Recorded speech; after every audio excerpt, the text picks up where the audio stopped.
Okay. I want to welcome everyone to KYMEA's first community IRP focus group, and thank you for attending. Your participation and feedback are very valuable to KYMEA and the IRP process. Our president and CEO, Doug Bursch, along with staff, will begin with the presentations. At noon, we will take an hour's break, and it might actually be closer to 12:30 that we take a little break and return at 1 p.m. This afternoon, we're honored to have several guests who will be introducing various generation technologies. We will conclude the meeting with a QA session, and to reduce technology glitches along the way, participant microphones will be muted throughout the webinar. If you could, please send any questions you may have during the QA session and throughout the meeting to Heather Overby by selecting her in the participant screen and directly chatting with her. We appreciate it. Thank you so much. Doug will be up next. Well, greetings, everyone. I'd like to start off with welcoming everyone to the Integrated Resource Planning Community Focus Group. I'd like to introduce the IRP team. I'm Doug Bursch. I'm the President and CEO of KYMEA. Heather Overby is the Vice President of Finance and Accounting, and our CFO. Rob Leisman, the Vice President of Market Analytics, and Michelle Hickson's the Director, Administrative Services and Communications. So this is a team that's working on the IRP in conjunction with our Board of Directors with their guidance and goals in mind. And that's largely going to be done in-house, most of the IRP work, and we'll kind of talk through the process here in a bit. Our agenda for today is we're going to go through the IRP approach, and I'll talk through the approach that we take. We'll go over the website review. So we have a website that's available for participants to go on and give feedback, review the materials, and we welcome everyone to get on there and give feedback. That's, we think, a great part of the process. The IRP process itself then, Rob will go into some details of the whys and whats and why we do IRPs. Rate making pro formas, Heather's going to go through that process. The importance of not just putting together a resource plan has to do with creating rates, looking at the financials, looking at the metrics. Rob's going to go over transmission, the issues that we have of not being in an RTO, being part of the LG&E KU system, what that looks like, and start into technology. So we'll talk about a few technologies. We'll take some Q&A there and have lunch. I know we're behind schedule already, and we apologize for that. We'll try to catch up and adjust accordingly. Some of the technology might move to the afternoon session depending on where our cutoff point is. We have a couple of guest speakers this afternoon to talk through technologies first thing after lunch. We'll go through potential portfolios, some zero carbon cases that are of interest to people as well as across the country and certainly in our membership. Discuss how we'll address uncertainties and then have a question and answer as part of that. So it's a full day, as you can see. We're very excited to have everybody here. We think it's going to be a very good session. We, again, participate the feedback and appreciate the feedback that we get. Put it into the chat. It'll go to Heather. So just send her a chat message about any questions that you have, and we'll get to them in the Q&A section. All right. From there, let's get into the IRP approach. So the IRP approach is a very important thing to discuss of how we look at IRPs. This team here is, I myself have done them for over 30 years, and you evolve through the years. The models get more and more sophisticated. The processes are certainly more sophisticated, but even the techniques that we use. So a traditional IRP is traditional least cost planning. So you start off at the top level with a load forecast. So that's you're trying to serve your members' loads or your customers' loads. That's your first priority. So you said, how am I going to serve these loads? You couple that with the identifying the goals. Now our board of directors put together a set of strategic planning goals, things that they want to accomplish, the metrics they want to look at. Many of those have to do with rates and resource planning process, diversity of the portfolio, and financial health. So when you look at those different goals the board put together, it's with those goals in mind is when you build a traditional least cost planning study. You look at your existing resources And that couples into your need for new resources. So then you say, well, we need new resources in our system. We might have some retirements of purchase power agreements or other owned generation. It could be new load growth that comes in. It could be load growth that actually goes down, you lose load. So with those things in mind, you say, well, what kind of resources do we need? You look at that both from supply side, demand side, transmission and distribution, and rates. So supply, demand, and transmission all is coupled together. That is, we might need a supply resource in a different region, or we need transmission to get it there. We might have a demand resource as one in our members, some type of energy efficiency or demand response that has is coupled with an AMI system, and that's on the distribution side. So they're all integrated together, hence the name Integrated Resource Planning. Rates is a part of a feedback loop. If rates get too high or too low, that could lead to the load forecast. Certainly of all of our members are very interested in low rates, low stable rates. They're also interested in their member communities being healthy and strong, which means load growth. So it all feeds back. If we have lower and lower rates, that attracts businesses to the community, affects our load forecast, affects our need for resources. Those are things we couple together as part of this planning process. When you put this together, you come up with and define a suitable mix of resources. That is it diverse? Does it encompass the goals that we were looking at? And also there's social environmental factors. So it could be that the agency has a certain set of goals for carbon emissions, for NOx, for SOx, for all kinds of other types of environmental impacts. If that's a goal set by the agency, then that's part of your resource mix that you're looking at. That drops down into a very key element, that is uncertainty analysis. The uncertainty analysis would look at what kind of resource does your portfolio have you put together, and what type of uncertainty is that subjected to. If you have lower gas prices or higher gas prices or different load growth, how suitable, how robust is that resource plan? So maybe the least cost plan, and this gets back to least cost planning, isn't necessarily the best plan because it has more risk. And you might say there's a better plan that balances risk and least cost. And that's the kind of plan that you would look for to be robust and have a better future for the agency. When all that's put together, the action plan is put in place. What type of actions does the agency need to take? Whether you go out for an RFP, whether it takes more study. If there's not a decision right away, you might look at that at a later time. Integrated resource plans are often thought of as a 20-year plan done every 2 years. So every 2 years or somewhere in that time period, you're doing a new plan that replaces the old plan. So it's a roadmap, it's a guidance to the future, but once you do this plan that we come up with isn't going to set our future or strategy for 20 years that's set in stone. It's just a roadmap, but we say, here's what looks like the best strategy moving forward. Let's move down that path, keeping in mind there's going to be changes along the way that we need to adjust to. And if you look back through history, the changes of how the industry's had nuclear power plants, coal plants, natural gas wasn't allowed at one time back in the 70s because of a shortage. Now there's an abundance of natural gas. Load growth was very robust at one time, and now it's fairly flat. We have all kinds of new technologies. Renewables are far cheaper than they need to be. We're looking at battery resources. You put those things together, that becomes a type of plan that you need to consider and adjust to. So we monitor the plan as part of this feedback loop, and that looks for our needs and adjustments for resources. Which gets to how we think of planning. So a traditional IRP, traditional planning is what I just described, but really the shift is towards something called least regrets scenario planning.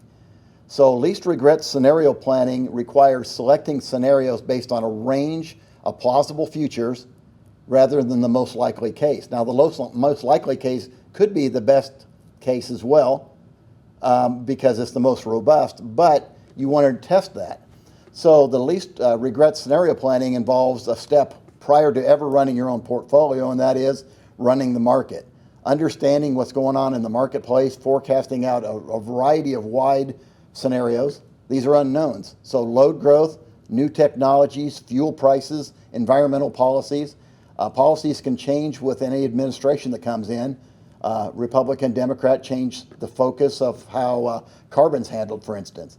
And if you have a plan that's only based around one administration or the other, you perhaps haven't understood how robust your plan is. Each key unknown is forecasted as part of a plausible future.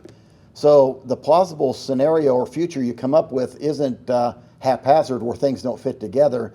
It's a story that said, if this happens, then that will happen. For instance, if you have low gas prices, then you'll see more combined cycles, but then you could have a ban on fracking. It's those types of futures that you talk through, and you would look at a number of factors in addition to price, such as carbon output, as part of it. These candidate plans are developed for each scenario. So the path that we're showing here is, as you walk down a path, if you were to go straight, it looks like the traditional least cost planning, but there's always signposts along that path that said, well, you might veer off this direction because it looks like the industry or the consumer or policies or fuel costs or whatever it may be would guide you to a different path. So that's what least regret scenario planning is. Now this one's a little difficult to see. Hopefully you can see it well at home on your screens, and we'll certainly have a packet on our website that you'll be able to see it better. But this is the progression of least regrets planning flow. That is, you define your scenarios and you develop the storylines that I talked about and develop these scenario drivers and the timelines. The storyline is, it could start off with, there's a new administration that's against fracking. That's the start of the storyline. The timeline that would go with it is, well, they're trying to implement a reduction of fracking or ban on fracking.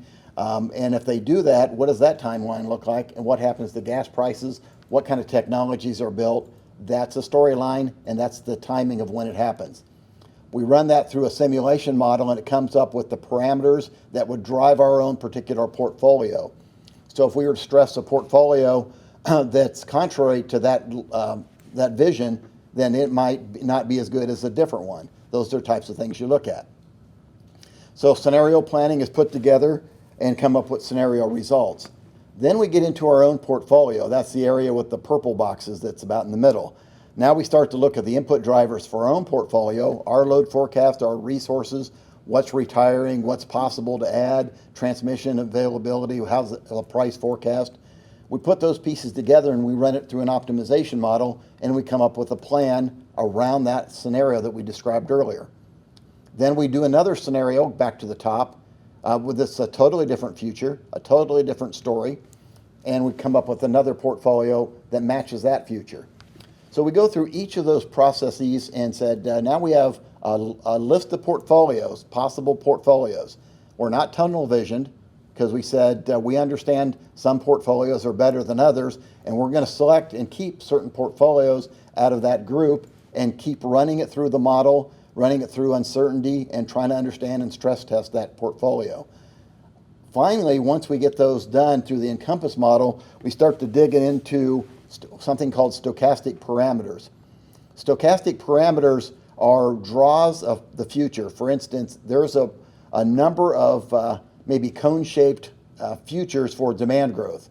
Low economic growth, high economic growth, and as that fans out over time, you would say, well, I'm going to look at each of those futures and then look at it as a risk metric of tornado charts and risk profiles, which we'll talk about later, to understand the risk of that portfolio. So as we go through that process, we come up with these stochastic draws using a technique called Latin hypercube sampling. So that's stratified Monte Carlo sampling. Those samples are drawn, the futures are laid out, and we run that through an Encompass simulation as well, looking at each of our production cost scenarios against that possible uncertainty. Finally, we take the results of the unit commitment and dispatch and the fuel prices and purchase power prices and all the things that go into it, and we run it through a model called MIDAS. MIDAS is a simulation model that creates pro formas, creates rates, and it looks at all the metrics that you would want to look at from a business point of view. So now that we have our least cost plan, we want to understand how it impacts rates, how it impacts our net income, how it impacts our future for rate stability and strong metrics. So that's the process that we go through. It's our least regrets planning workflow. Tremendous amount of work that goes into this and a number of steps, but we have the models in place, and we started some of this process building out the portfolios as a first pass. With that, I'd like to introduce and turn it over to Michelle Hickson for the website review.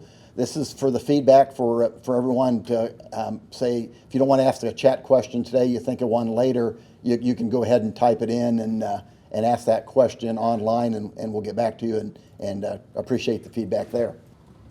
So our goal in designing the IRP menu on the website was to educate and provide an outlet for transparency through the IRP process. We hope this tool will provide to be useful to members and the public alike. I want to navigate through the website, just give you a little bit of a tour and explain some of the features on each page. So when you access the website, in the center here of the menu bar, you'll see the IRP roadmap. We're going to go to the IRP homepage. This page gives a brief description of KYMEA's IRP process, along with a little more detailed explanation of an IRP for those maybe who aren't familiar with the process.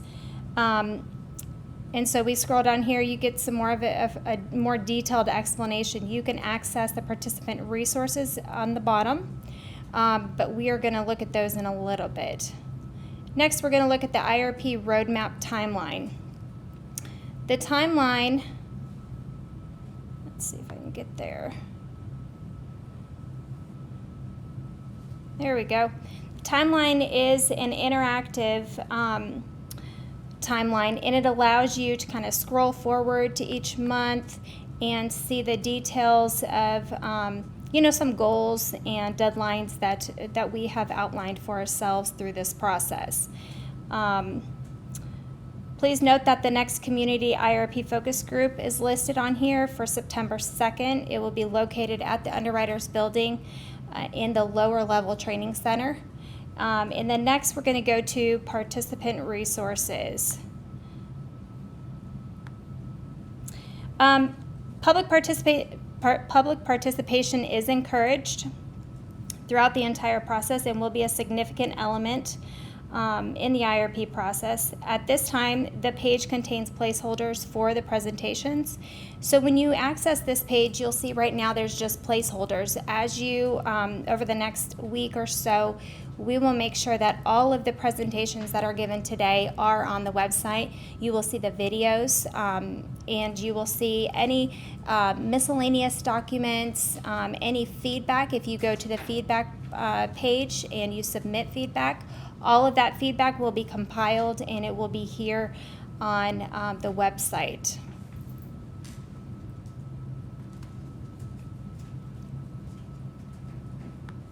Next, we'll look at IRP facts. So the facts page, we've just compiled some of the most frequently asked IRP questions, and we've provided those so you can, at your leisure, navigate through these questions one at a time or whatever you want to do. There's quite a few questions in here on the process, how you can get involved, and so forth. So take time and look at the IRP facts. And then I want to go over the IRP feedback form. So we provided this form because we value your feedback. We want to consider it throughout the process, so we encourage you to take a few minutes and access this form at the end of the IRP meeting today and throughout the process.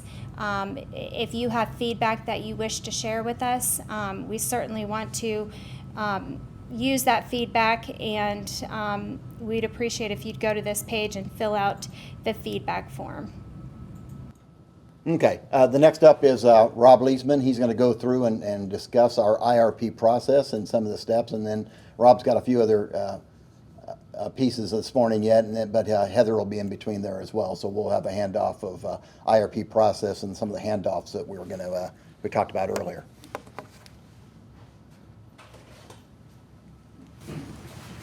Good morning, everyone. Thanks, Doug. As Doug had mentioned, I'm going to talk about the IRP process, and some of this Doug has already mentioned earlier. But what and why perform an IRP? It is definitely a road. It's the planning process moving forward.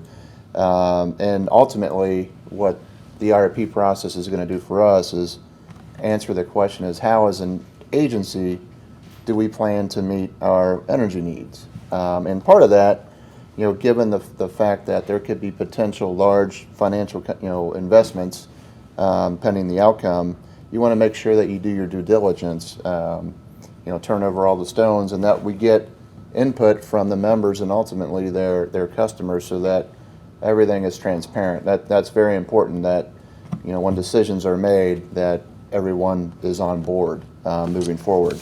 And as I mentioned, IRPs, they are long term. They're 5 to 20 plus years.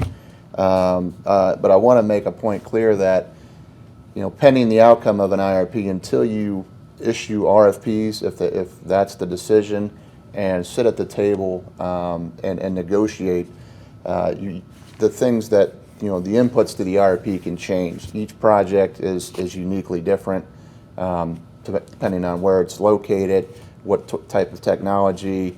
But I just want to make sure that point is made, that this is the roadmap, but until you start getting data back, those assumptions that you made could change. As Doug had mentioned earlier, when you start the IRP process, the first thing you're going to look at is what's my load look like? Are there any load additions, reductions? What's my future demand look like? How's my shape going to look like as we get a higher penetration of AMI technology? Is that going to change customer behavior? Are loads going to become less peaky? Are they going to become flatter? So all that's very important, because that determines how much capacity and reserves you're going to need moving forward. So that's a very important part of this process, making sure that you get that as accurate as you possibly can. Another thing about load is what's the potential for demand response, energy efficiency. Obviously, as all these technologies get cheaper, people are putting in LED light bulbs, and all those sorts of things affect that load growth.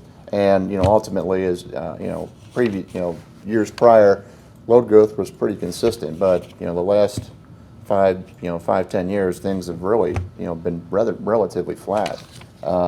Which when that saturation point happens with energy efficiency, that's a big question to see when that's going to level off.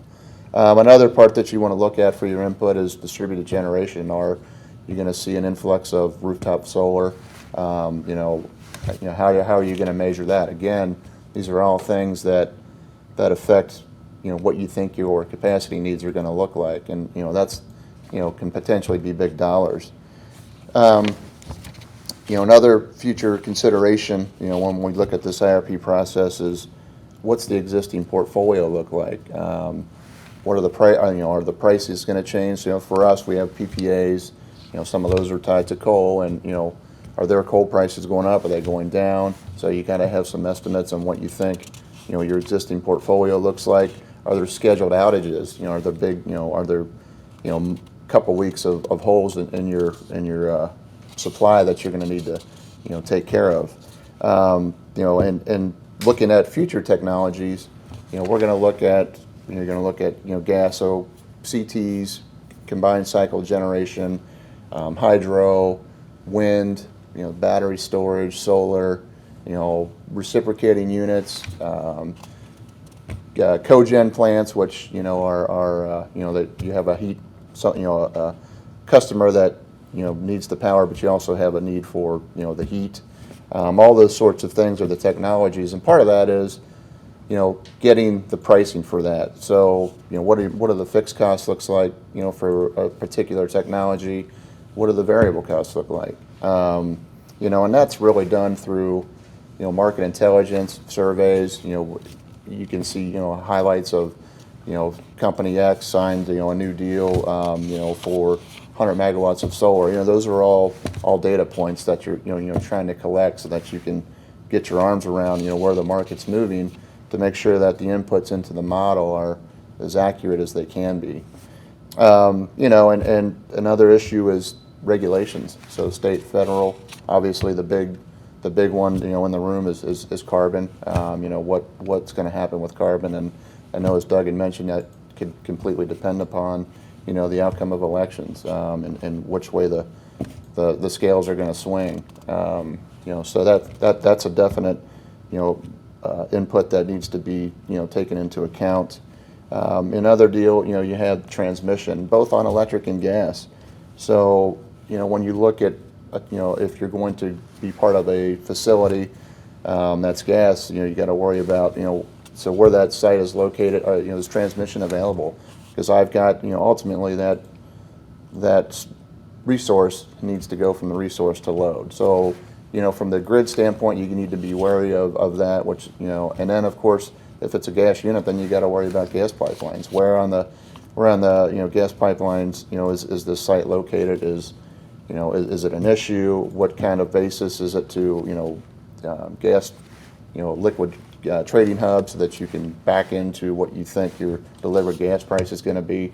All those things are critical when you perform an IRP process.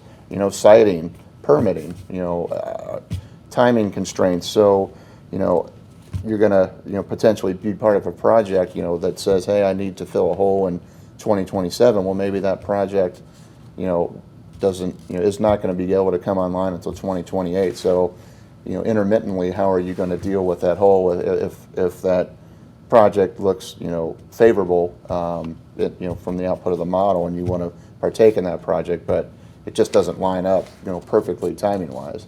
So you've got to consider all these things. And another object that, and we'll see this later in my transmission presentation, but is curtailments and congestion. Those are a big risk. Obviously, the further that you get away from a resource, the bigger the risk for curtailment risk, and certainly the bigger the risk for congestion. And again, you'll see a snapshot of a picture of a real-time day in MISO that you can see that curtailment risk. Another part, obviously, that's a huge input is market commodity pricing. What are the energy prices looking like? And for us, we touch MISO, we touch PJM, and we touch TVA. MISO has liquid hubs. Indiana hub, PJM has liquid hubs, AD hub. So you take those liquid hubs and you back into the interconnection points that we touch upon. So we touch MISO at the LG&E interface, and we touch PJM at the south import. So you back into, as an input for the model, an hourly, generated curve to help, make your decisions. Because maybe the decision is that you lean upon, the market. You buy capacity and you buy energy in the market, for a certain period of time, and then maybe you get into a project, especially, for shorter windows in time. But again, that's a huge input, and a lot of those curves are proprietary. You can set up services to back into them, but a lot of people that generate their curves, they hold that stuff close to the vest, as they put a lot of time in that.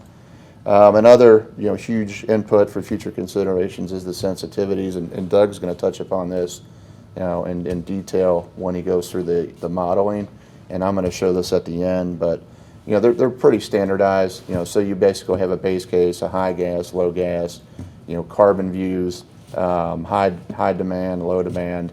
All those things are going to swing the pendulum in a certain direction depending on how your portfolio is set up.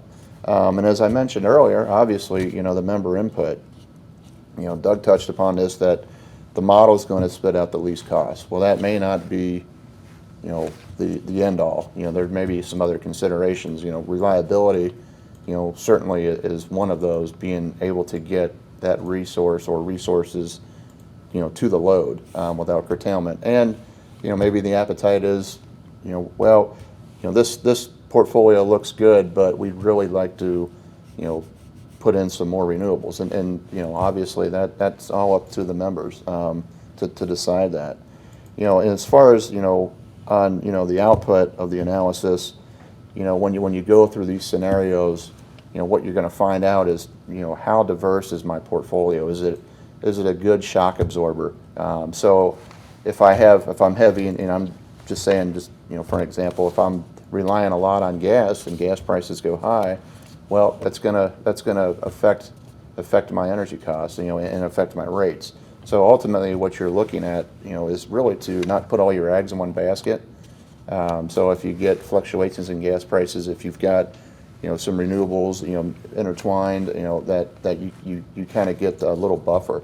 It's not a 100% correlation, and that's can be a tricky thing to figure out what that exact weighting needs to look like. And again, Doug's going to go through some more of these examples, when he runs through the modeling process, and about the zero carbon footprint that you'll see.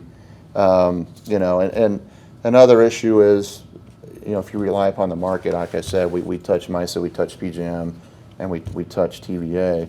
If you put all your resources in MISO, moving forward, you really become limited on or increase your risk of curtailment. And we go through this process, before the winter and before the summer, which we'll call contingency plans.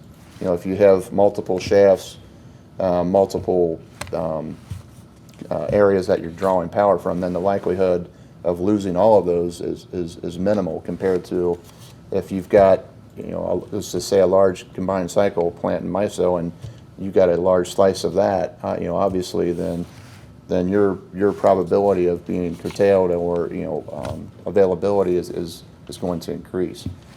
So those are all kind of things that you're going to look at, and the output of all this is going to go into a matrix, and again, the inputs from the members, pricing, reliability, all that stuff is going to get shaken out, and you're going to have recommendations, and that'll all be put into initial presentations. Those presentations will be gone through, and then in September I think we'll regroup and do this again and take any recommendations, changes back and put those in the model to ultimately generate a final recommendation to the board for approval or not, and then if we're going to issue RFPs, if that's the decision, and then generate the final report, which that can be a long drawn out process, and it's very critical that you do that. But it's hopefully all these inputs and iterations, when the outputs come about, everybody's on the same page and everybody's happy with the direction moving forward.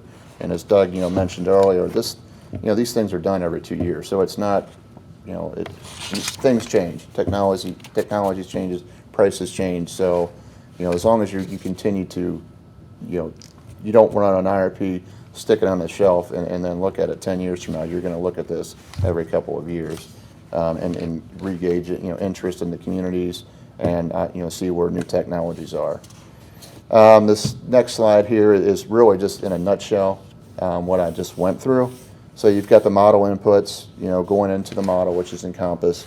You've got the scenarios right above that, which is the base, the high gas, low gas, high demand, low demand, carbon limit with high gas, carbon limit with low gas, a regional carbon tax, and a zero carbon additions only. So those are going to be the sensitivities.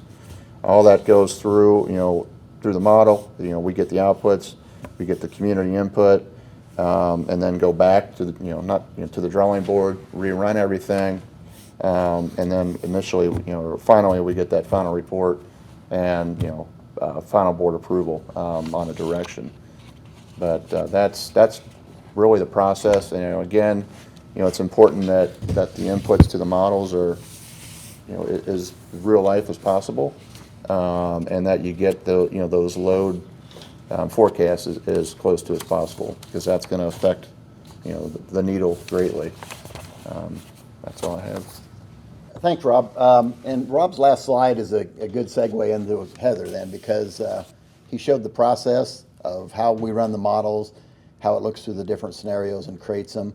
But when you get down to it, we need to understand how it impacts the financial health of the agency and rate making, because that affects our members and that affects their customers, as we're a not-for-profit agency, and our whole goal is to keep rates as low as possible and keep them stable and have a good long-term plan in place. And so Heather's going to talk through how that meshes with what Rob talked about. So what everyone wants to know after the concept of how is your power going to be there for you? Is it going to be reliable? The next question is, how much is this power going to cost? So in our IRP process, rate making is very critical, and it's a big, also obviously a big driver in everything we do. So we're going to go through a set of slides on how is the IRP process, how does rate making incorporate it? What's its effect on rates? And how does all this tie together? Because that's really what we're doing here. So KYMEA likes to incorporate a bottom-up approach. It's a little bit different maybe than a distributor or a traditional municipal electric system. It's because we're just wholesale, and with our unique structure, we have a little bit of ideas that are unique to KYMEA. So we have this beautiful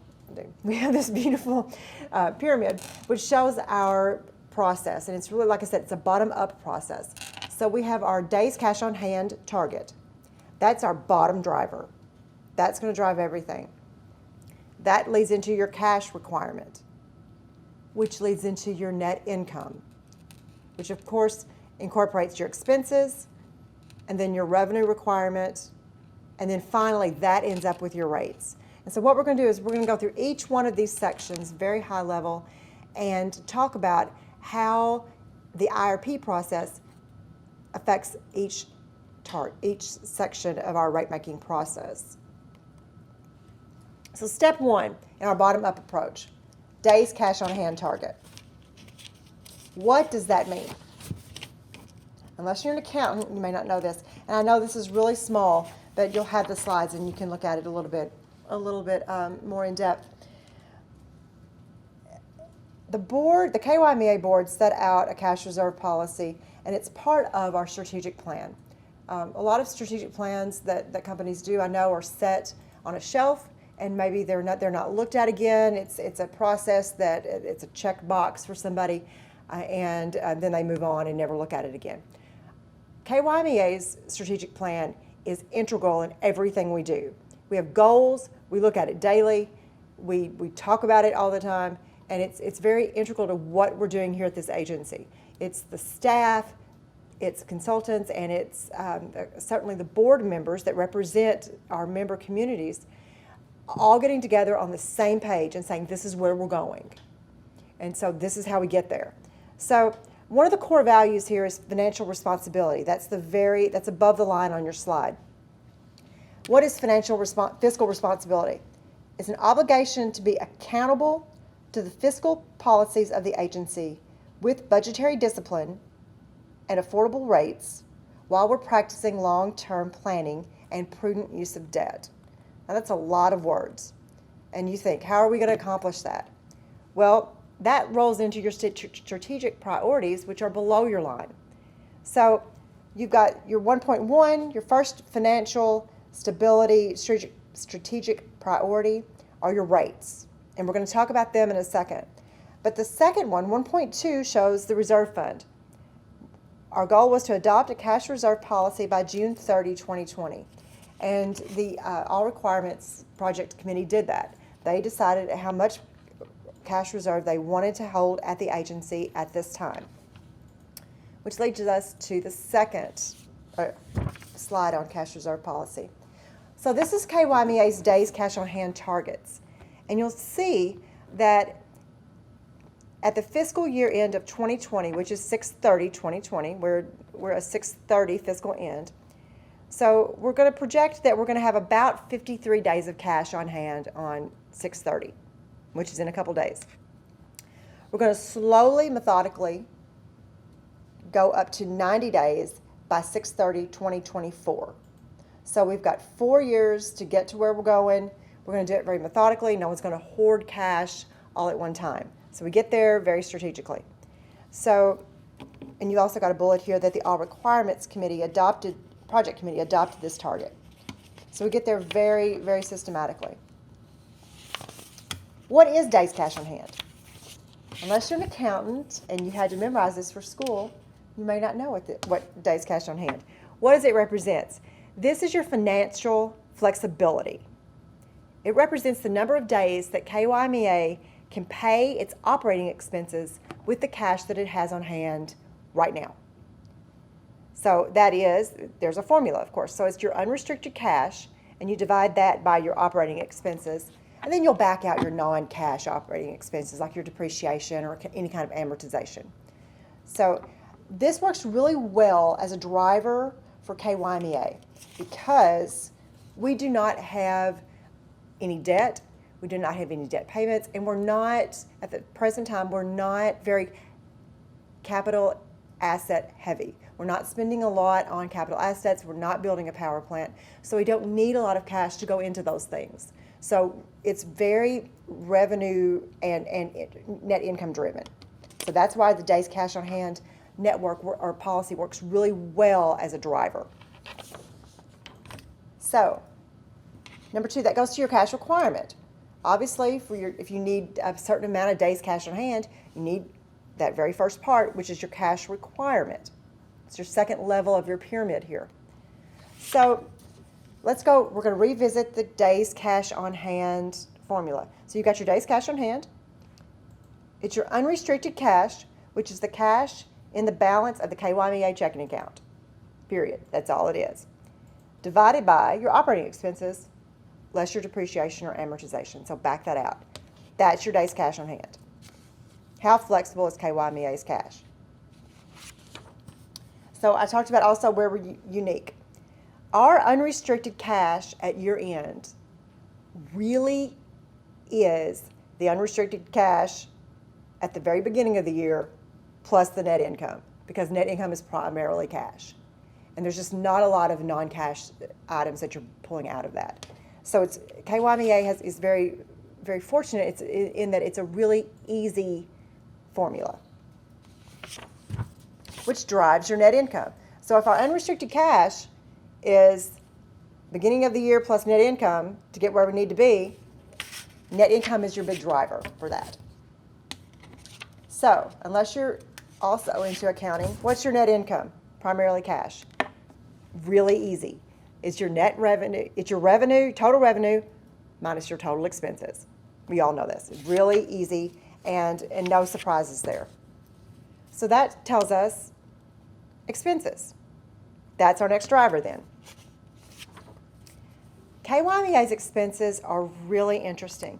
You'll see your pie chart here that 96% of KYMEA's expenses are power related. Only 4% are administrative. So if you've got this big pie of power expenses, what are those drivers? What's affecting those expenses? You've got 42% that are fixed costs, fixed payments that we make as part of our purchase power agreements. About 45% are variable, and that means that's going to change with the amount of energy that our members need at that given time. And then 9% is your transmission expenses. So when you get 42% of fixed with 45% of variable and a little bit of 9% of transmission, that's all your power expenses. So you can see that you've got a couple of different ways that wholesale power expenses could be leveraged. You know, you could have KYMEA's current cost allocation is very close, that 45 versus 42% is very close to equal on your fixed and variable charges, a little bit. There are some wholesale companies that have a little bit more weighted in the fixed and a little bit less variable, or it could be the other way.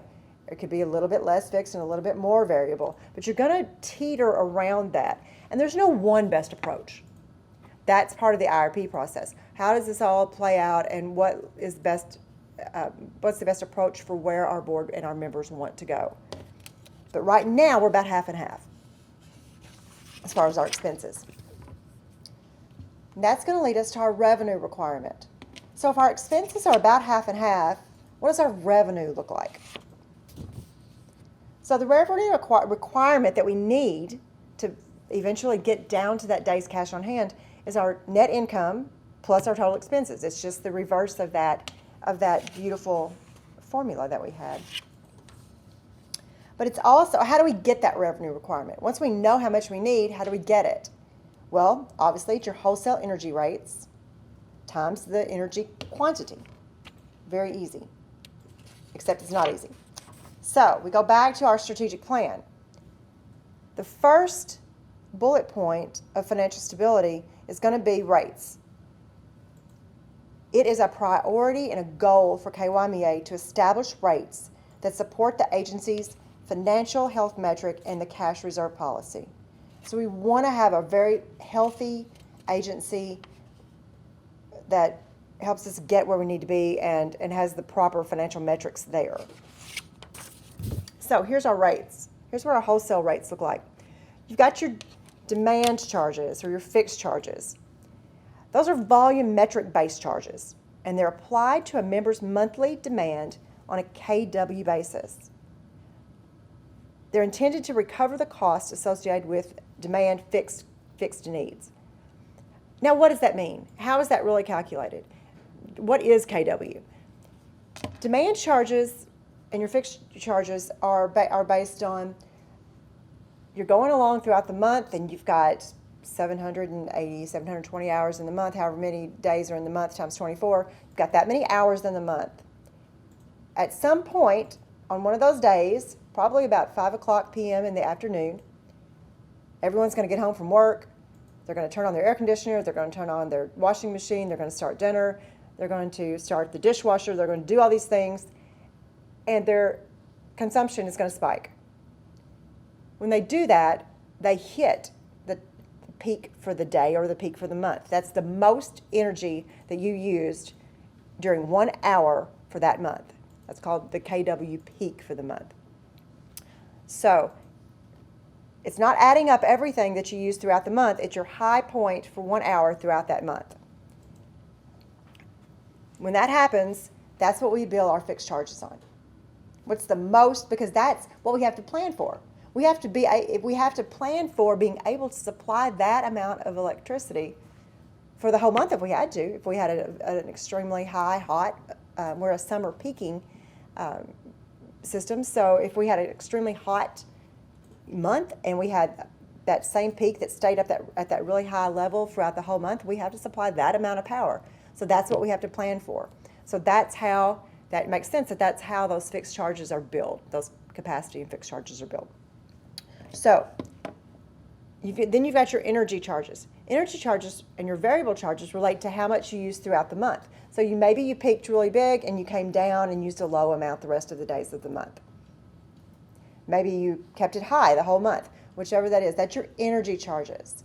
And so obviously that makes a lot of sense that we bill on the total amount of your kilowatt hours throughout the whole month. How much did you use throughout every hour of the month? And that's your energy charges. Do we just have energy and fixed charges? No. Of course, we also have those transmission charges, which are 9% of the KYMEA rates. So you've got Kentucky Utilities network transmission charges. You've got Midwest Intercontinental System Operator charges, MISO point-to-point transmission charges. And you've also got a little bit of PJM point-to-point transmission charges because we do have one member who has their load in PJM. So when you look at how that's broken out, you'll see that in the pie chart, we have about 45% of our revenue comes from those fixed charges. You'll see about 41% comes from the energy charges that fluctuate.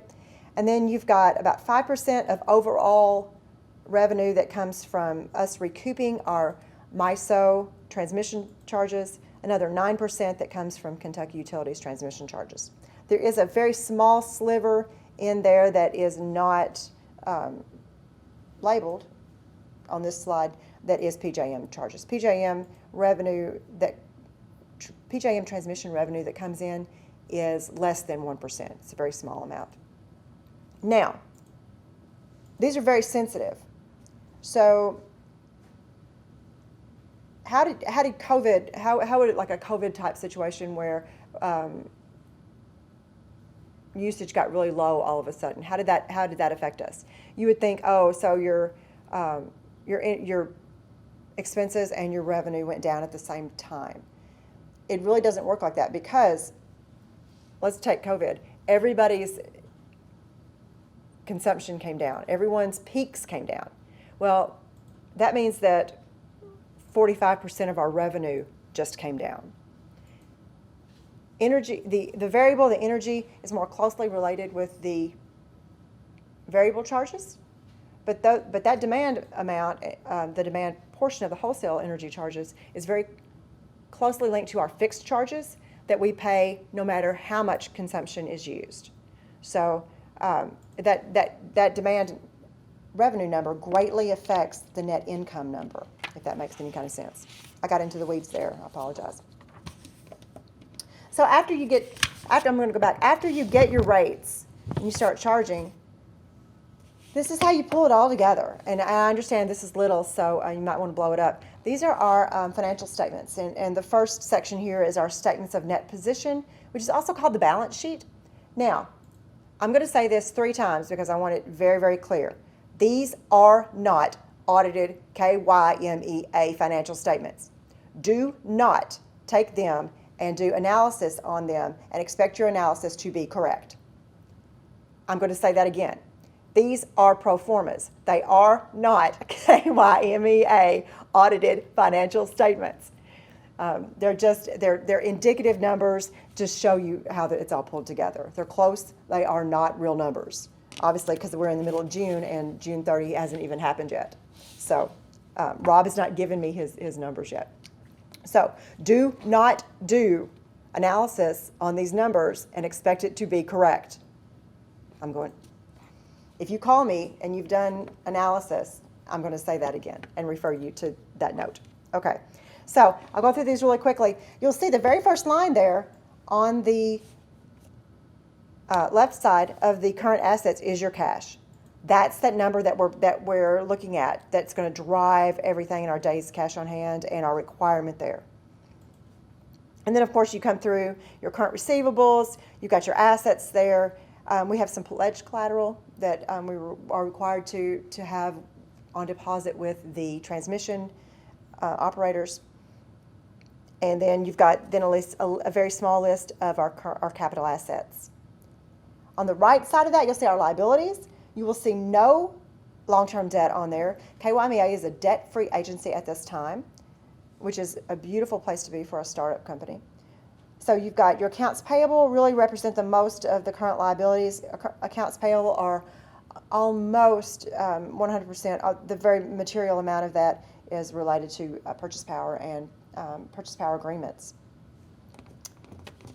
And then you'll see the net position at the very bottom. KYMEA is very, very, very blessed to have a positive net position, which is not indicative of every wholesale startup agency out there. So we're very, very blessed, and that is 100% attributable to the board's decisions and their good fiscal responsibility, and to our senior staff and their cognizance of that. The next slide is going to be your statement of changes in net position, which is also called an income statement. So you've got your sales to members at the very first line. So that's where all of those rates are going. You've got a little bit of the transmission market revenue and then some miscellaneous revenue in there. So all of those revenues, that's it. That's the only place they come from. There are rates. A little bit of transmission services to non-all requirements rates, and a little bit of RTO market revenue, and that's it. It's strictly coming from there. Then you'll see under operating expenses, there's those transmission expenses. There's that 9% of all your expenses. And you've got your production expenses. That will be your fixed and your variable together. And then you've got that 4% of administrative in general, and then a tiny sliver of depreciation related to the minor amount of capital assets that we have. So, and then a little bit of non-operating revenue and expenses that are mostly non-cash related and tend to not be material. So that's your life-to-date net position. So then we get into cash flows, which is obviously how that driver is done. So you've got your net income. We liked, I know it's not what will be in the audit, because direct cash flows will be in our annual report and in our audit. But as far as analysis, we like to look at our indirect cash flow, and that tells us you start with the net income, and then you start rolling back all the non-cash stuff that happened within the month. And that really tells us kind of what's driving how that cash is moving. So you start with your net income, and then you're going to add back in your depreciation, because that's just an accounting term. And then you've got your changes in your accounts receivable. In this section, you'll see accounts receivable added $1.3 million to your cash, and that means that your accounts receivable went down, so you collected the cash. And then you've got prepays. Prepays here you'll see is like a negative $10,000. That means you bought a prepay. You prepaid somebody. Cash went out the door. As you'll come on down, the other big line there is your accounts payable. You'll see here accounts payable went down, and that means it took cash. You paid somebody, the amount you owed went down, it took cash out. And so that's how you kind of look at all this and how it goes down. You'll get to your net cash provided in operations, and then you'll get down to your additions to plant. And I know this is really small, but of course additions to plant are cash that goes out the door. That's what you buy assets. So it's a negative impact on the cash situation. And then net changes in other property investments, that's usually your investments. It's also our collateral position at the transmission entities. At the very last section is your financing activities. And here, what's noted here is you'll see that a negative $9 million, and that is how much we paid this year. That number is real. The negative $9 million is how much we paid on any kind of long-term debt that we had, our line of credit. And to make that a zero balance, we had to pay the bank, and cash went out the door. So that's how that all works. You add everything up with your net income, and that hits back to your cash balance. So there's your financial statements that pull it all together. We talked about the health metrics. How do we know if we're healthy? How do we know if we're supposed to be? We've got all these numbers. What do they mean? So how do you look at that? You start looking at yourself and comparing yourself to others that live on your street, the other people that are in your situation. And that's what we did. We have our financial metrics document that the board has received a draft of. This is not in final form, but I did include it. So it starts with your days cash on hand metric. We've talked about that. That's your financial flexibility.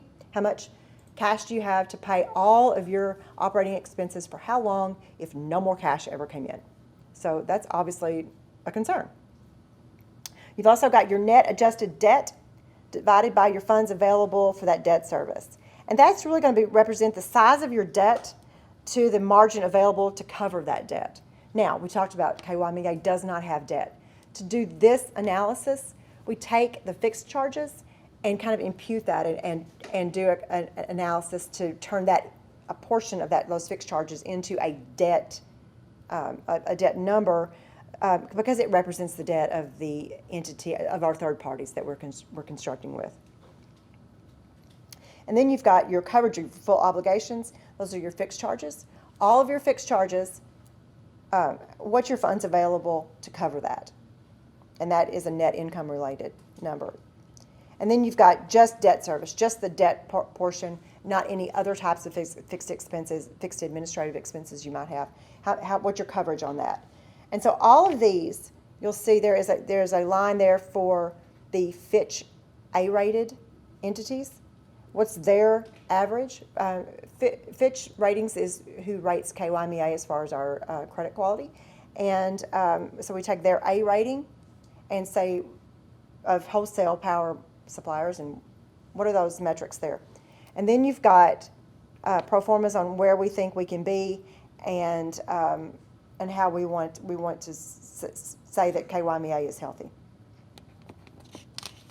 So that is how you pull all of the IRP work together with the financial situation and all of the rates.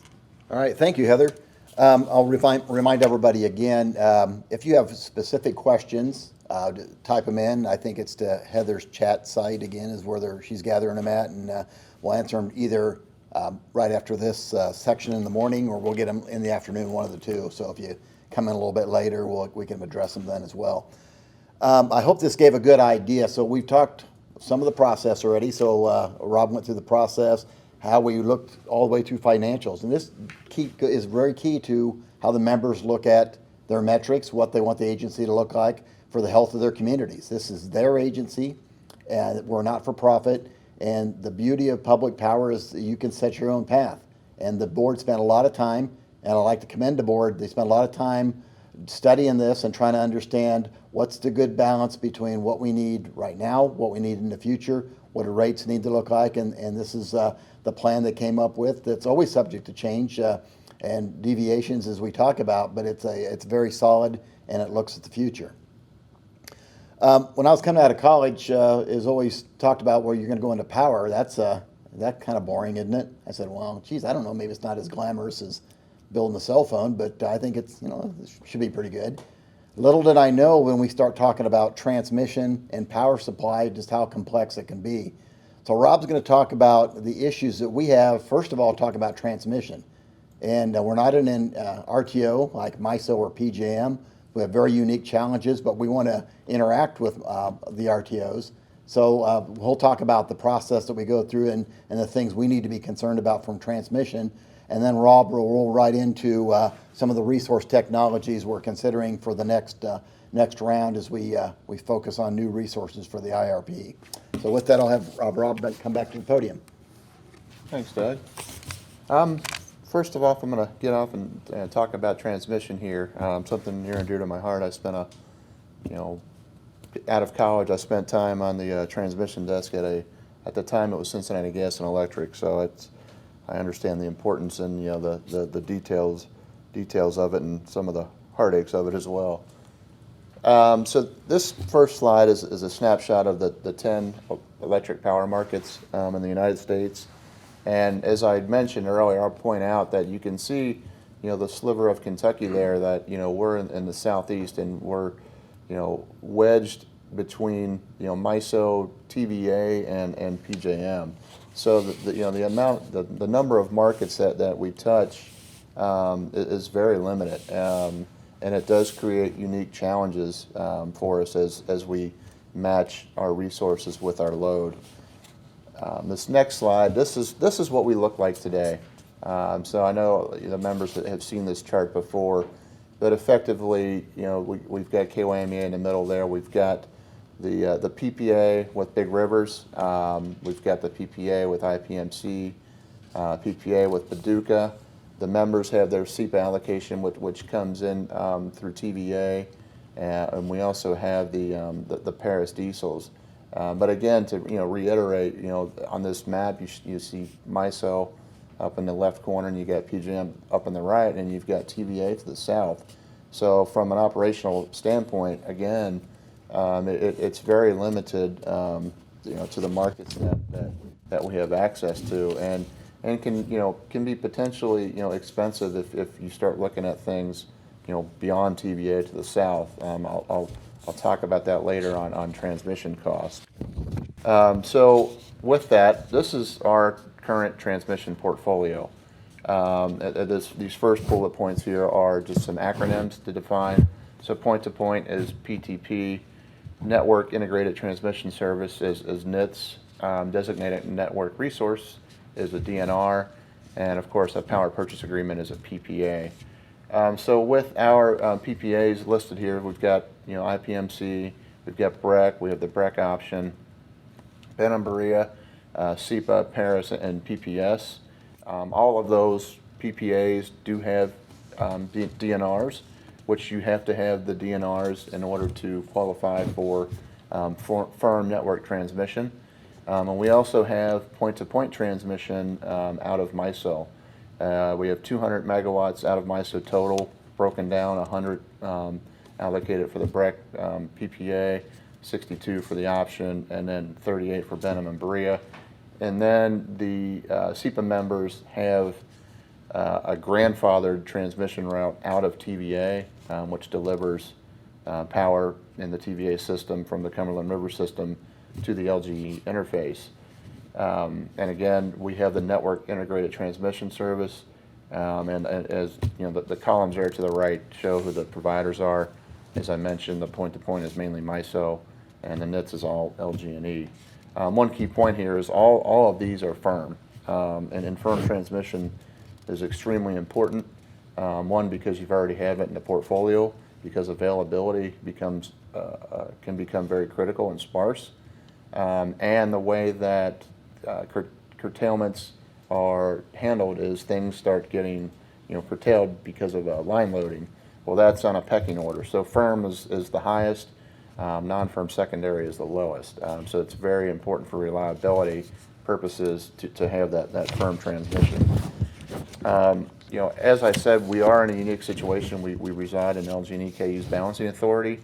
As such, all the schedules of energy that run from our resources to our loads require an energy tag. And an energy tag is effectively just an hourly summary detailing the resource, the sink, the hours, the volumes, who's involved, so all the counterparties, all the balancing authorities, and effectively all those balancing authorities and transmission providers on the tag have to okay these tags. Tags that they do have timing constraints, so they have to be physically submitted 20 minutes prior to when a schedule is supposed to start. And they can start on the quarters, so they can start at the top of the hour, 15 and 30, and quarter till, again, but those tags need to be submitted 20 minutes prior.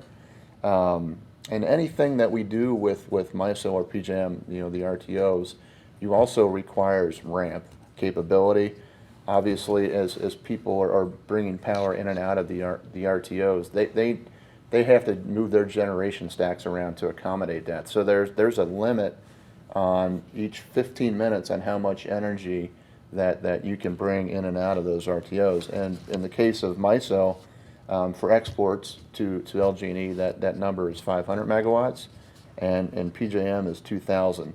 The key point is these timing requirements and these ramp capabilities, those become challenges. And ramp is available on a first come, first served basis. So the sooner that you get things submitted, the more the likelihood that you're going to get it. So obviously ACES does all of this on our behalf, and they're very proactive on getting schedules submitted sooner than later, so that we don't run into those issues. But they do exist. And as I said earlier in the IRP process presentation, curtailment and congestion risk, and it increases with distance. So the further away you get a resource, obviously, the greater that risk things are going to happen. Be it things from Mother Nature like tornadoes or whatever. But that is a concern. That we have, and we've had curtailments that have happened due to unforeseen storm damage and just some typical load relief on the transmission lines. So it's something that does happen. Knock on wood, it doesn't happen very often, but it's certainly something that is always on our radar. Especially as you begin to get into the heat of the summer, and when flows start to increase, the likelihood of those instances increases. This next slide here, as I mentioned earlier, this is a tag. So this is done on OATI, which is a tagging service, and effectively, you've got some contact information up in the right, and if you look at this, and I don't know how it looks on your screen, it looks like it's a million miles from me when I'm looking at this screen, but there's a lot of detail in there. There's who created the tag, who's the source, who's the sink, who's the transmission providers. Accordingly at the bottom there is the actual energy schedule.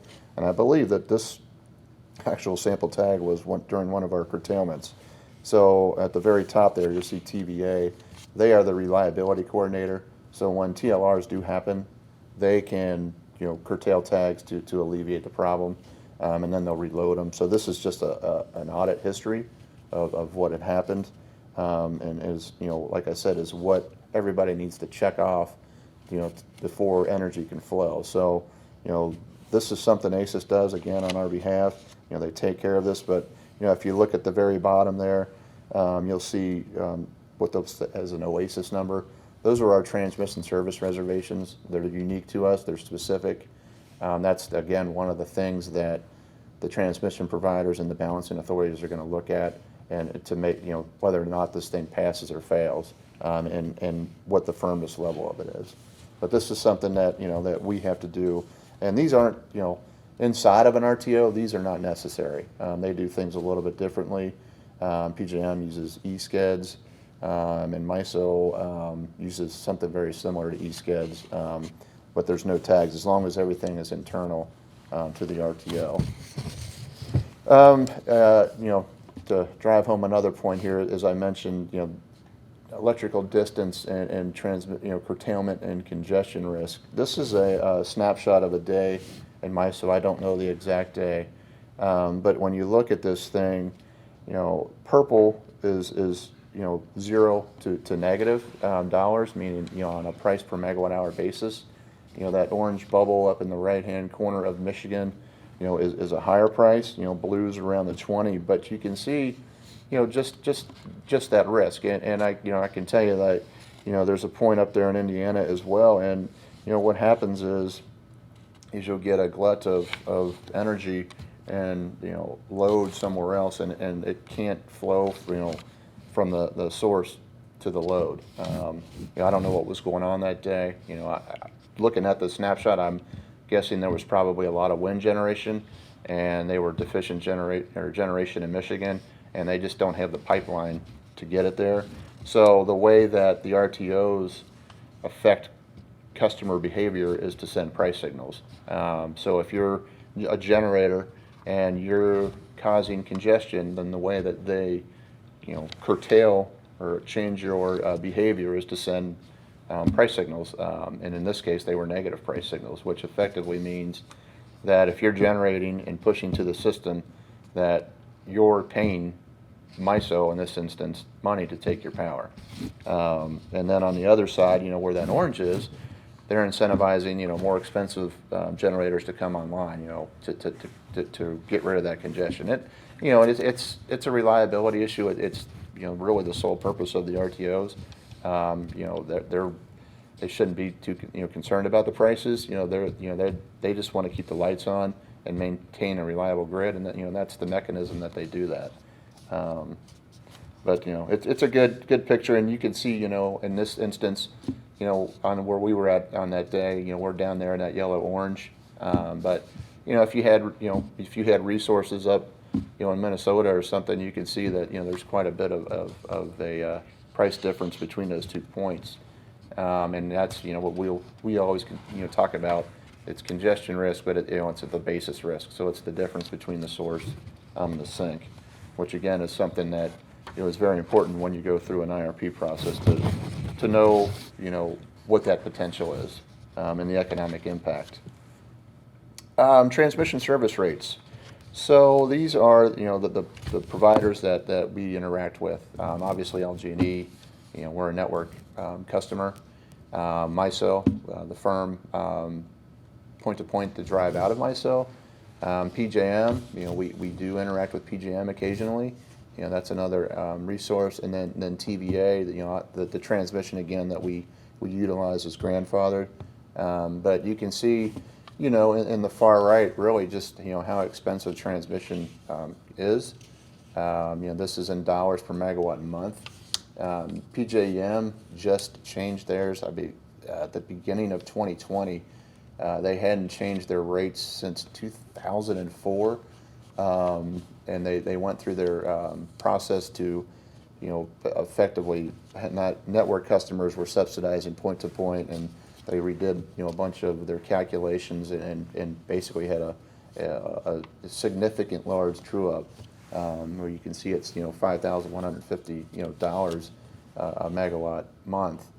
And as part of that, transmission service, we have our portfolio that we went through before, but when you request new transmission service, it's all subject to availability. And they're all different. So LG&E, you could go on their system and they post it. You can see what's available. MISO, you actually have to submit a request and it goes through their scenario analyzer. But typically where we're at, it's difficult to get the two married up. Just for an example, if we were wanting to buy power out of PJM, not only would we need the point-to-point transmission service out of PJM, but we would also need to marry that up with network request on LG&E, and a lot of the times that's not available. You'd have to submit a request for the future, and effectively they would go into a system impact study, which will really kind of highlight kind of what the problem is, why they can't accommodate the request, and potentially you may go down the road of a facility study. And a facility study is going to be a much deeper dive engineering analysis, which will effectively identify, projects and timing, and ultimately, how much or how expensive it would cost them to accommodate your request. These studies, of course, all cost money. $40,000 plus for just the system impact study, and facility studies can be, $100,000 and greater. And that's even before they come back and tell you, what projects would cost if for your service. Another note here is like I said, you can see the network request there with LG&E is 2283. One of the other things with transmission is the escalation factors. Over the last 10 years, LG&E's network rate has averaged roughly 8% year over year. On increase, which is is not a small number. So when you extrapolate that out into the future, transmission becomes extremely expensive, and that's something when we model in Encompass, that's something that you need to take into account is if you have resources outside of LG&E KU, you have those transmission expenses, and it may be cheap capacity, but when you subject that to these transmission rates, and certainly if the capacity rates of the resources aren't close to 100%, those become big numbers. But that's all I wanted to talk about transmission. And again, it's just one of the challenges that we have. Not being in an RTO. And ACES obviously does a very good job of that. But as we look moving forward, that is certainly something that is on our radar, especially given the Ashwood project and things of that nature. And that's all I have on transmission. And I believe I'm next, right? So instead of me sitting up here talking about technologies, I'll run through these. This is from General Electric on combined cycle gas turbines. GE is a big player in these. They've been in the industry for eons. But effectively, a combined cycle has a CT on the front end. So a gas turbine, which is just taking air and gas, creates heat, and then spins a generator. And what happens is there's a heat recovery system, a HRSG, heat recovery steam generator, which takes the exhaust gas from the CT and creates steam, and then that steam is sent off to a steam turbine. So you get, you're utilizing the exhaust gas to run a steam generator, which is how they come up with the combined cycle and how the efficiencies are started up. This is a video that we're going to play. So this is from General Electric, and this is really just a flyover of how a CCGT works. They can obviously they're experts on it, so this is a very good video. I'll get that started. Not hearing any sound.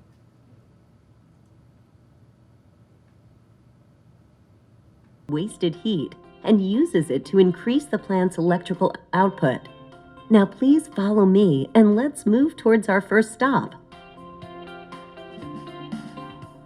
In front of us, you can see a gas turbine. This one is our 9HA. This turbine weighs approximately 400 tons, almost the equivalent weight of a fully loaded Boeing 747 aircraft. A gas turbine, the heart of a power plant, compresses air and mixes that air with fuel, which is ignited. The hot air fuel mixture moves through gas turbine blades, making them spin. The fast-spinning turbine drives a generator that converts the spinning energy into electricity. Behind the gas turbine, you can see another key component, the Heat Recovery Steam Generator, HRSG. Its mission is to capture exhaust heat from the gas turbine that would otherwise escape through the exhaust stack. Thanks to the captured exhaust heat, the HRSG generates steam where it is then delivered to a steam turbine, making even more electricity. Pretty cool, huh?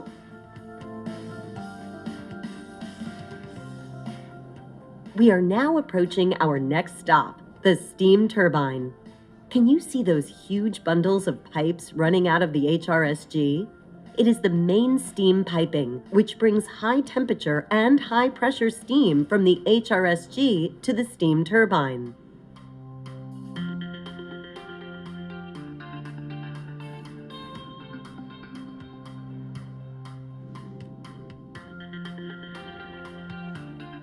Here we are, the steam turbine. This piece of equipment uses steam to spin the generator. Similar to the gas turbine, the high temperature and pressure steam passes through the steam turbine blades, turning the generator to make more electricity. Here we are at the generator. This is where the magic happens. The spinning of the gas and steam turbines drives the generator rotor to spin, converting mechanical energy into electrical energy. Okay, folks, let's continue our tour.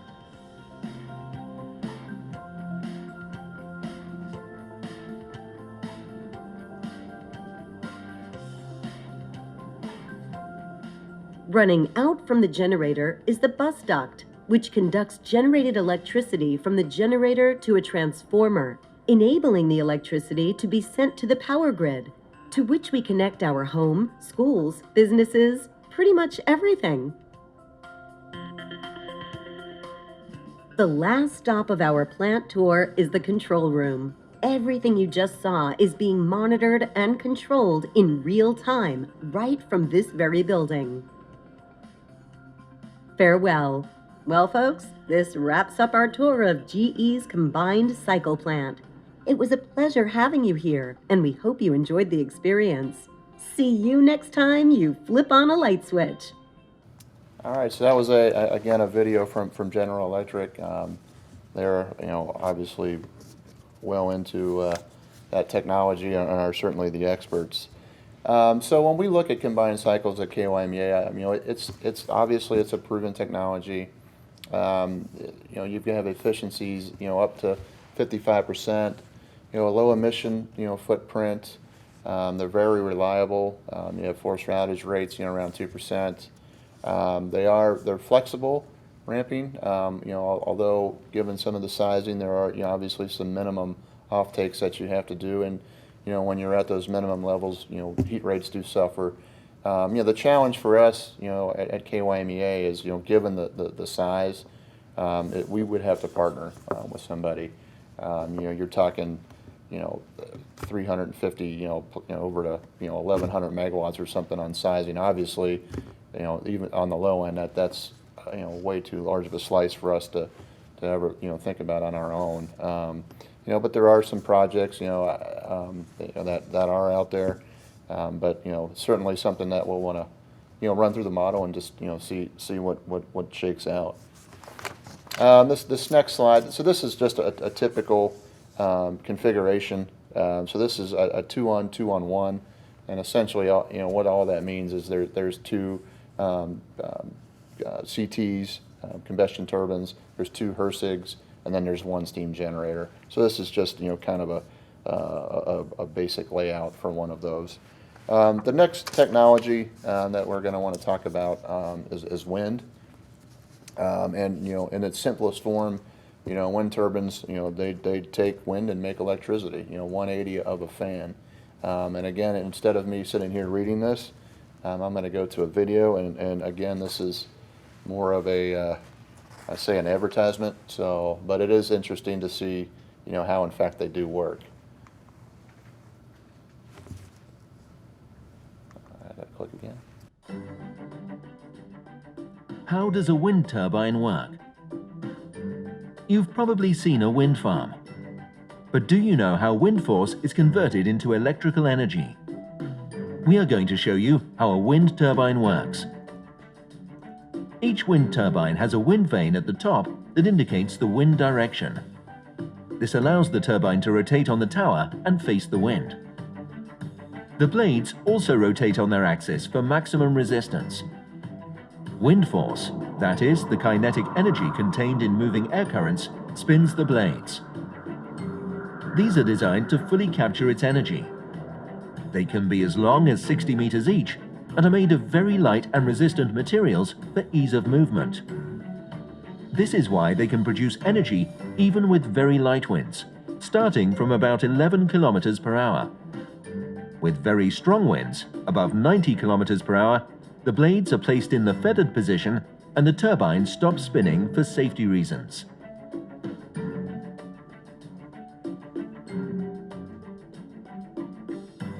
The blades are attached to the wind turbine through the hub, which is coupled to the low-speed shaft. The low-speed shaft is given this name because it spins at the same speed of the blades, between 7 and 12 revolutions per minute. To produce electricity, it is necessary to increase the turning speed of the low-speed shaft. That is the mission of the gearbox, which raises the speed over 100 times and transfers it to the high-speed shaft. The high-speed shaft, that rotates at up to 1500 revolutions per minute, is connected to a generator. The generator converts the kinetic energy into electricity, a source of energy that is easier to transport and use. The electricity produced in the generator as direct current is conducted through the interior of the tower to the base. There, a converter transforms it into alternating current, which is the most commonly used kind, and a transformer raises the voltage for transport inside the wind farm. From each turbine, alternating current is sent to the substation through underground cables. Here, the voltage is increased again to feed it into the power grid and transported to end consumers. This is how we use the wind to light cities, feed industries, schools, or hospitals, or operate our household appliances in a clean and sustainable way.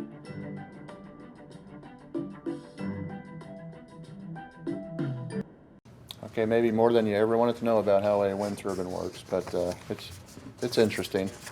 This next slide, this is provided by NREL. They're a renewable resource that we use, and this is the 100-meter above sea level wind, average wind speeds at 100 meters, so roughly 328 feet.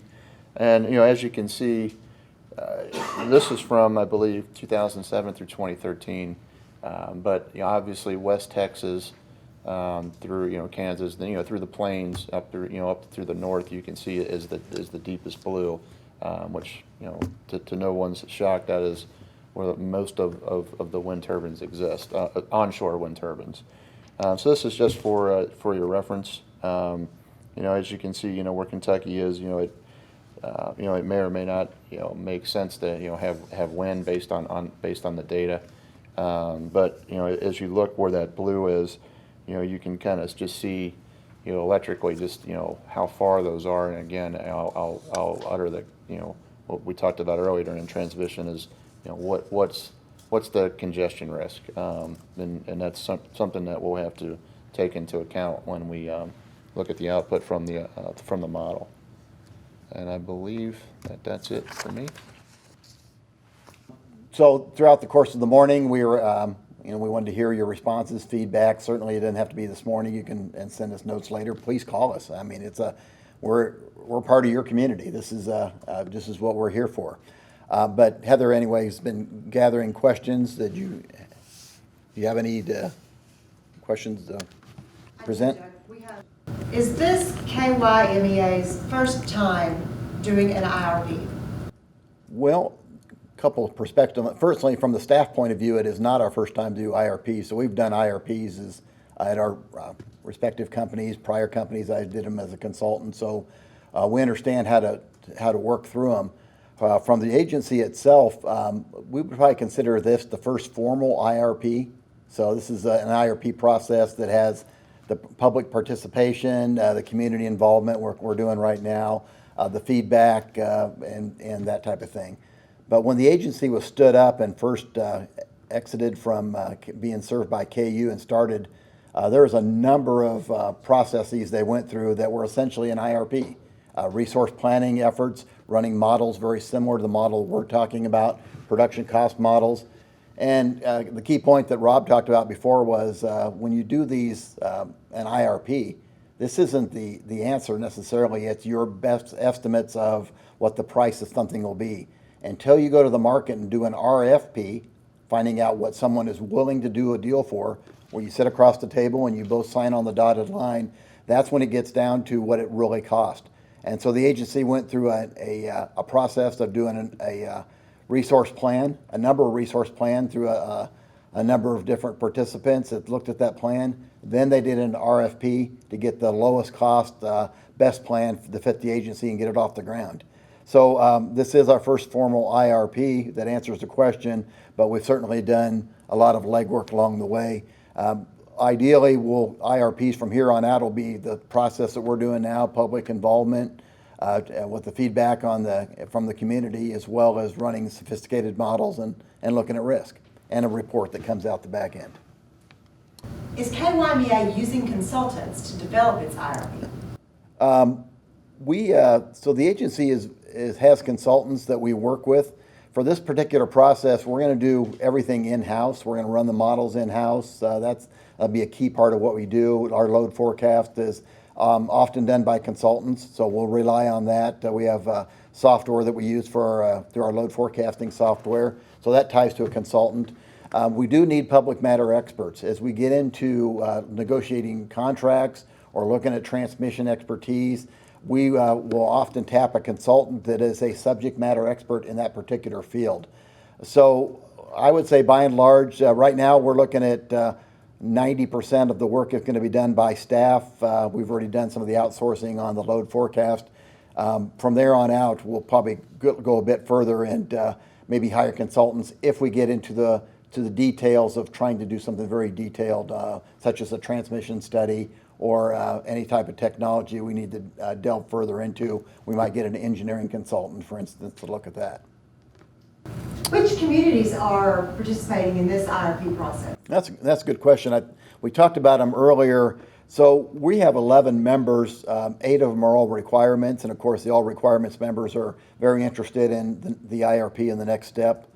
So that's the 8 are, in that case, are Bardwell, Providence, Madisonville, Frankfort, Corbin, Barberville, Paris, and Falmouth. Benham and Berea, who are transmission customers, were interested in participating in the process because they have short-term contracts that will expire, so they want to see some of what their options are. So that's those are the communities right now. There's 10 of them. We're certainly open to if others want to participate and say, I'd sure like to understand what it looked like. We're wide open to that. So, but we have the 10 right now. What has KYMEA done to inform the public of the IRP process and this meeting? Yeah, so so that's a tough one. Our ability to get to all of our members we do through a number of mediums. One of them is we have a newsletter that goes out and we discuss those types of things in a newsletter. Our websites are our key focal point though. So on our website we created, as Michelle showed earlier, an entire feedback page to talk about the IRP. We talked about the IRP in the upcoming, this meeting for instance, at a number of meetings. We probably started that maybe 4 or 5 months ago or maybe earlier. But so it's been a long time planned for doing this process. it's very refreshing. A lot of times I'll have people contact me directly from the community and ask about it, and we're happy to send out a PowerPoint and inform them what's going on. I think we can always get better at that, but it's tough because we would kind of expect people to be a little more proactive and look at our website and our newsletters and the other things that we put out at the time. We're not going to advertise it, for instance, on radio or those types of things. At this point in time, it's been through the website mostly. Can you point to a business case for KYMEA's owning of a combined cycle gas power plant? Who recommended that KYMEA build a CCGPP? Okay, so this is an integrated resource plan process we're doing right now. So the process is we look at all the possible technologies. Transmission is one of them. Resources is the other. Rob talked about combined cycles. He talked about wind. This afternoon we're going to talk about solar. We're going to talk about batteries, and we're going to talk about smaller gas units that are reciprocating engines. There's other technologies besides that perhaps that could come along, but those are kind of the main ones right now. There's really not an appetite for new coal, for instance, given the EPA's rules. So our intent certainly isn't to go build a combined cycle plant, and we've never said that. What we said is we're going to study a combined cycle plant or participation in that as part of the IRP, and we'll analyze the numbers. We'll look at rates. We'll look at investment. We'll compare that against other portfolios and plans and present that to the board for their decision. But there's certainly not a commitment to a combined cycle plant at this point in time, because that's why we're doing the integrated resource plan. How does the IRP affect local customers? Well, a lot. So if you look at our members, 80% or so of their rate is due to power supply, which makes sense. They have a local distribution of getting the power delivered to them and distributing it to their customers, but 80% of their expense is due to what goes on at KYMEA.